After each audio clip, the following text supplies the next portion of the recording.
আমন্ত্রণ জানাচ্ছি বাংলা সংবাদে। শুরুতে সংবাদ শিরোনাম, পরে বিস্তারিত। জিয়াবাদ মুজিববাদ কোনো বাদ আমরা বাংলাদেশে চাই না, বলছে নাসিরউদ্দিন পাটোয়ারি। এদিকে ছাত্রদের প্রতিনিধি সরকারে রেখে নির্বাচন মারবে না রাজনৈতিক দলগুলো, বলছে ফখরুল। থাকছে একাদশ জাতীয় সংসদ নির্বাচনের অনিয়ম অনুসন্ধানে নামছে দুদক। এবং সর্বশেষ জানাবো বাংলাদেশ ইস্যুতে যুক্তরাষ্ট্রের সঙ্গে কি কথা হলো মুখে কুলুপ জয়শঙ্করের। এখন বিস্তারিত। জিয়াবাদ মুজিববাদ কোনো বাদ আমরা বাংলাদেশে চাই না, বলছে নাসিরউদ্দিন পাটোয়ারি। জাতীয় নাগরিক কমিটির আহ্বায়ক নাসিরউদ্দিন পাটোয়ারি বলেছেন, বর্তমান রাজনৈতিক যে ক্রাইসিসগুলো চলছে সেখানে লাল সন্ত্রাস, গ্রিন সন্ত্রাস আসবে। আমরা ২৪ গণঅভ্যুত্থান পরবর্তী বাংলাদেশে জাতিগত বিদ্বেষ চাই না, কোনো সন্ত্রাসী কার্যক্রম চাই না। যে আদর্শিক বিভাজন বাংলাদেশে রয়েছে সেখান থেকে আমরা সরে আসতে চাই। বিভিন্ন যে বাদ আছে, জিয়াবাদ বলুন, মুজিববাদ বলুন, আমরা কোনো বাদ বাংলাদেশে চাই না। আমরা বাংলাদেশে শুধু একটি বিষয় বুঝি, সেটা হলো জনগণ। বৃহস্পতিবার রাজধানীর বাংলা মোটরে রূপায়ণ টায়রা নাগরিক কমিটির কার্যালয়ে রাজনৈতিক বক্তৃতামালা সিরিজ পর্ব ৩০/১৯৭৪-এর দুর্ভিক্ষ বাংলাদেশের রাজনীতি ও উন্নয়ন পন্থায় প্রবাহ শীর্ষক সভায় তিনি এসব কথা বলেন। নাসিরউদ্দিন পাটোয়ারি বলেন, জনগণ সবার উপরে জায়গায় থাকবে, জনগণের মূল্যায়নে সংবিধান তৈরি হবে।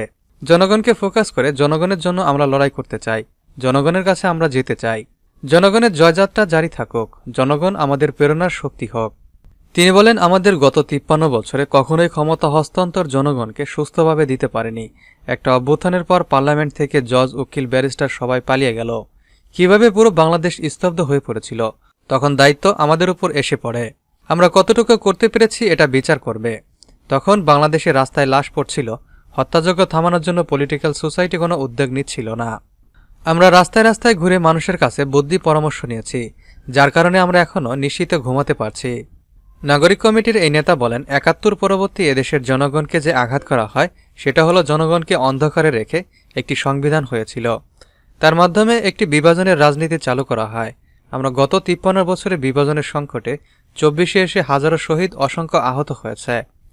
এখনও ১৯৭১-৭৫ সালে অজানা অধ্যায় অন্ধকারে রয়ে গেছে। তিনি বলেন, আমরা ইতিহাসের অন্ধকার অধ্যায়গুলো জনগণের সামনে নিয়ে আসব। এগুলো প্রান্তিক মানুষের ভাষার মতো করে তাদের সামনে নিয়ে যেতে হবে। ছাত্রদের প্রতিনিধি সরকারে রেখে নির্বাচন মানবে না রাজনৈতিক দলগুলো, বলছে ফখরুল। বিএনপির মহাসচিব মির্জা ফখরুল ইসলাম আলমগীর বলেছেন, ছাত্ররা রাজনৈতিক দল গঠন করার পরও যদি সরকারে তাদের প্রতিনিধি থাকে তাহলে সরকার নিরপেক্ষ থাকতে পারবে না। তারা যদি সরকারে থেকে নির্বাচন করেন তাহলে তো রাজনৈতিক দলগুলো মেনে নেবে না।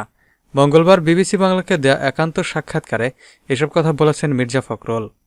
বিবিসি বাংলার এক প্রশ্নের জবাবে তিনি বলেন, জুলাই অভ্যুত্থানের নেতৃত্ব দেওয়া শিক্ষার্থীরা একটা রাজনৈতিক দল গঠন করার কথা ভাবছেন। সেখানে যদি ছাত্রদের প্রতিনিধি এ সরকারে থাকে তাহলে তো নিরপেক্ষ থাকতে পারবে না। কিন্তু তারা যদি মনে করেন সরকারে থেকেই নির্বাচন করবেন তাহলে রাজনৈতিক দলগুলো সেটা মেনে নেবে না। তিনি আরও বলেন, আমরা দ্রুত নির্বাচন চাই, সেটা আগেও বলেছি। যৌক্তিক সময়ের মধ্যে সংস্কার, যেটা ন্যূনতম সংস্কার, সেগুলো করে যত দ্রুত সম্ভব জাতীয় সংসদ নির্বাচন করার কথা বলেছি আমরা। এসব কথা আমরা প্রথম থেকেই বলে আসছি এবং আমরা বিশ্বাস করি যে আমাদের যে অভিজ্ঞতা দেখেছি আমরা অতীতের কেয়ারটেকার সরকারগুলোতে, তাতে করে এটা অসম্ভব কিছু না। সরকার চাইলে জুন জুলাইয়ের মধ্যে বা আগস্টের মধ্যে নির্বাচন করা সম্ভব।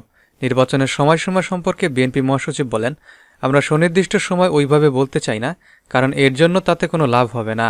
কারণ সরকারকেও সেটা চাইতে হবে, অন্য দলগুলোকেও চাইতে হবে, সবাইকে একসঙ্গে চাইতে হবে।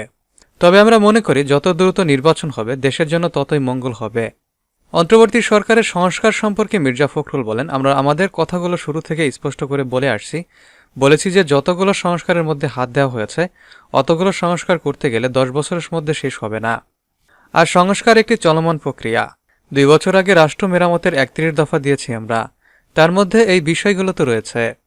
সংবিধান সংস্কারের বিষয় রয়েছে, জুডিশিয়াল কমিশনের কথা আমরা বলেছি, আমরা ইলেকশন কমিশনের কথা বলেছি, আমরা ব্যুরোক্রেসি সংস্কারের কথা বলেছি ৩১ দফায়, আমরা দ্বিকক্ষ বিশিষ্ট পার্লামেন্টের কথা বলেছি। এগুলো সব আমাদের বলা আছে। এখন সেক্ষেত্রে তারা যেটা করেছেন সেটা কি রিপোর্ট নিয়ে আসছে আমরা জানি না। যদি রিপোর্টগুলো দেখা যায় তাহলে আমাদের সঙ্গে মিলে গেছে, তাহলে তো কোনো সমস্যা নেই। কিন্তু যেগুলো মিলবে না সেগুলোতে একটা ন্যূনতম কনসেনসাস হতে হবে, তারপরে সেটা হতে হবে। একাদশ জাতীয় সংসদ নির্বাচনের অনিয়ম অনুসন্ধানে নামছে দুদক।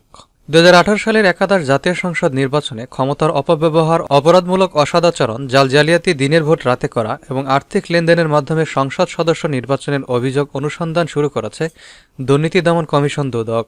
দুদকের মহাপরিচালক প্রতিরোধ আক্তার হোসেন আজ এক ব্রিফিংয়ে জানান, 2018 সালে একাদশ জাতীয় সংসদ নির্বাচনে বিভিন্ন অনিয়ম যেমন দিনের ভোট রাতে করা, ব্যালট জালিয়াতি, কিছু কিছু কেন্দ্রে 90% বেশি কাউন্ট দেখানো, ব্যাপক আর্থিক লেনদেন, ক্ষমতার অপব্যবহার করে প্রার্থীকে জেতানো ইত্যাদি নানা অভিযোগ বিভিন্ন মিডিয়ায় প্রকাশিত হয়েছে এবং দুদকেও কিছু অভিযোগ জমা হয়েছে। এসব অভিযোগে তৎকালীন প্রধানমন্ত্রী, আওয়ামী লীগের সভাপতি শেখ হাসিনার নেতৃত্বে দলের সাধারণ সম্পাদক ওবায়দুল কাদেরের সার্বিক ব্যবস্থাপনায় প্রতিটি মহানগর, জেলা, বিভাগীয়, উপজেলা, পৌর, ইউনিয়ন এবং ওয়ার্ড আওয়ামী লীগের সকল নেতাকর্মী নিয়ে সরকারের বিভিন্ন পর্যায়ের কর্মকর্তা যেমন পুলিশের IGP Javed Patwari, DMP commissioner Asaduzzaman Mia, র্যাবের প্রধান ডা বেনজির আহমেদ, পুলিশের সাবেক আইজিপি শহীদুল হক, প্রতিরক্ষা বিষয়ক উপদেষ্টা তারেক আহমেদ সিদ্দিকী, তৎকালীন জনপ্রশাসন বিষয়ক উপদেষ্টা HMT ইমাম, জেলা প্রশাসক, জেলা রিটার্নিং কর্মকর্তা, বিভাগীয় commissioner, range DG, police super, থানায় অফিসার্স ইনচার্জ, জেলা উপজেলা নির্বাচন কর্মকর্তা, প্রিজাইডিং অফিসার সহ নির্বাচনের সঙ্গে সংশ্লিষ্ট অন্যান্য কর্মকর্তাদের যোগসাজশের উল্লেখ রয়েছে বলে তিনি জানান। মহাপরিচালক জানান, অভিযোগের অনুসন্ধানের জন্য 5 সদস্যের একটি টিম গঠন করা হয়েছে। অভিযোগ বিষয়ে বিভিন্ন ভিডিও, দেশি বিদেশি গণমাধ্যমে প্রচারিত সংবাদ এবং নির্বাচনের ফলাফল, সিট পরীক্ষা নিরীক্ষা এবং প্রয়োজনীয় অন্যান্য কার্যক্রম সম্পন্ন করে অনুসন্ধান টিম প্রতিবেদন দাখিল করবে। বাংলাদেশ ইস্যুতে যুক্তরাষ্ট্রের সঙ্গে কি কথা হলো, মুখে কুলুপ জয়শঙ্করের। যুক্তরাষ্ট্রের পররাষ্ট্রমন্ত্রী মার্কো রুবিওর সঙ্গে প্রথম দ্বিপাক্ষিক বৈঠকে বাংলাদেশ ইস্যুতে কথা হয়েছে বলে জানিয়েছেন ভারতীয় পররাষ্ট্রমন্ত্রী এস জয়শঙ্কর।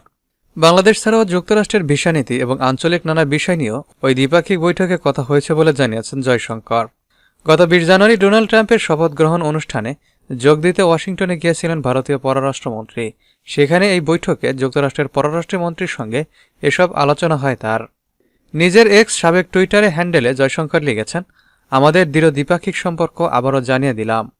নবনিযুক্ত পররাষ্ট্রমন্ত্রী রুবিওকে ভারত মার্কিন সম্পর্কের একজন দৃঢ় প্রবক্তা বলেও উল্লেখ করেছেন জয়শঙ্কর।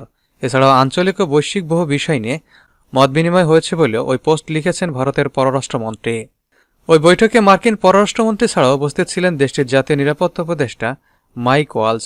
বৈঠকের পরে ওয়াশিংটন ডিসিতে ভারতীয় দূতাবাসের সংবাদ সম্মেলনে এক প্রশ্নের জবাবে জয়শঙ্কর স্বীকার করেন যে বাংলাদেশ নিয়ে ওই বৈঠকে কথা হয়েছে। তিনি জানান, হ্যাঁ, বাংলাদেশ নিয়ে আমাদের মধ্যে কিছু আলোচনা হয়েছে। আমার মনে হয় এই নিয়ে বিস্তারিত কিছু বলা উচিত হবে না। বাংলাদেশ ইস্যুতে যুক্তরাষ্ট্রের সঙ্গে কি কথা হলো, মুখে কুলুপ জয়শঙ্করের। যুক্তরাষ্ট্রের পররাষ্ট্রমন্ত্রী মার্কো রুবিওর সঙ্গে প্রথম দ্বিপাক্ষিক বৈঠকে বাংলাদেশ ইস্যুতে কথা হয়েছে বলে জানিয়েছেন ভারতীয় পররাষ্ট্রমন্ত্রী এস জয়শঙ্কর।